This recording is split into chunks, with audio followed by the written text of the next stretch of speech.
Martial law in full effect now in town where mob of Muslims just took over. Look what's in the streets. Last night there was a tragic terrorist attack in Manchester, England during an Ariana Grande concert. This attack that killed 22+ people and injured over 50 more was perpetrated by ISIS. Not too long after the attack, the police were able to arrest the vile piece of filth that did this to so many innocent people.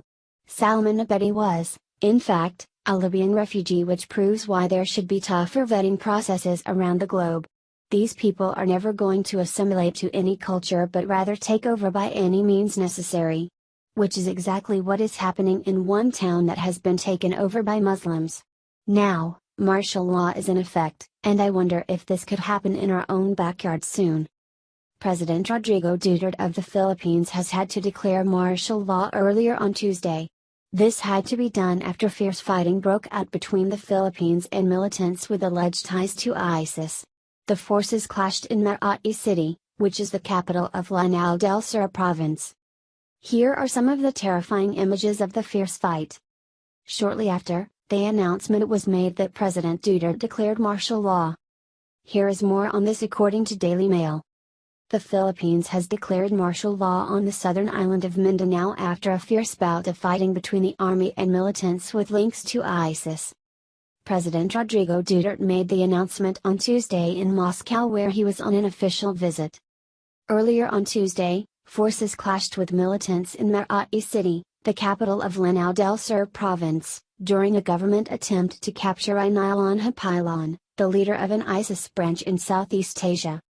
3 members of the security forces were killed and 12 wounded, Defense Secretary Delfin Lorenzana told a news conference, as clashes erupted in the wake of what the military said was a raid on a flat where about 15 rebels were hiding.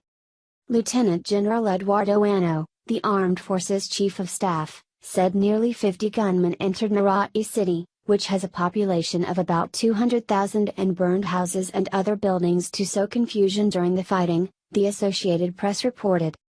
One group of fighters took up positions near a hospital, where they raised a black ISIS-style flag, while others battled troops and police near a provincial jail. The whole of Makati City is blacked out, Lorenzana said.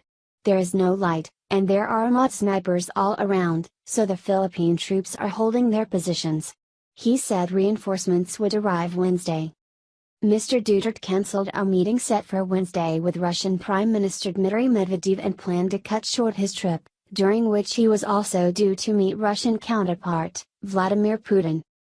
Putin was set to meet Duterte on Tuesday, rather than Thursday, his press secretary Dmitry Peskov was quoted as TASS news agency. The government urged civilians on Mindanao to stay in their homes or flee if it was safe, and the military said reinforcements of an initial 500 soldiers were on the way but were being hamstrung by rebels blocking roads. The militants belong to the MOD group, which has pledged allegiance to ISIS in the Middle East in 2014. Previous military offensives against the MOD, based in Lanao del Sur province, have lasted several days. There are MOD snipers all around, so the troops are still holding and elements have already joined, Lorenzana. Fires raged in Makati, but the military and the city's mayor said the situation was now under control. ISIS definitely picked the wrong guy to mess with, in my opinion.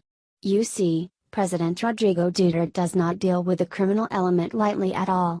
After Duterte was elected president, he unleashed hell on the nation's drug dealers that had killed more than 7,000 people. He also went on to publicly brag about killing suspected criminals himself. To top it all off, Duterte also called then-President Barack Obama a son of a whore. So, when I say that ISIS picked the wrong guy to mess with, I mean it. Duterte will not take this lying down, and I am sure all those that are captured will be dealt with harshly. Hopefully, this will teach all these ISIS scumbags a serious lesson in who not to screw around fault with.